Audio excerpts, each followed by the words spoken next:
Nasa 20,000 ang boltaheng dumadaloy sa linya ng mga kuryente sa mga poste ng Meralco. Dito rin sa mga posting ito nakakabit ang mga ilegal na koneksyon ng maraming residente sa Parola Compound. Kanina, sa operasyon ng Manila Electric Company at Manila City Government, hindi lamang iisang kable na nakatap sa linya ng kuryente ng Meralco ang kanilang pinutol.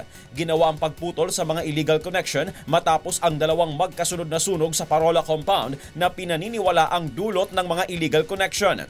Ayon sa Meralco, hindi lang naman sila ngayong araw nagsagawa ng pagpuputol ng mga illegal connection. Pero aminado ang Meralco na hindi madali ang paglutas sa problema ng illegal connection.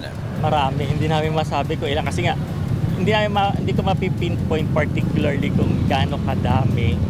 Kasi yun nga, bago tayo makapasok dyan, wala na dulo yung illegal wires natin. So hindi mo na mapipinpoint kung sino doon yung gumamit. May mga pagkakataon pa na hinaharas o sinasaktan ang kanilang mga tauhan na nagtatanggal ng jumpers. Humingi na ng ayuda sa Manila City Government ang Meralco upang mabantayan ang lugar.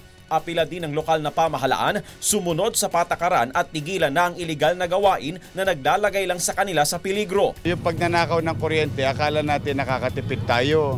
Hindi po, sa bawat 100 piso o 1,000 piso na natitipid ninyo sa isang taon o sa isang buwan, pag nagkasunog, lahat ng pinaghirapan ninyo ubos din. Nangako naman ang lokal na pamahalaan na tuloy-tuloy ang magiging operasyon upang masugpo ang ilegal na aktibidad.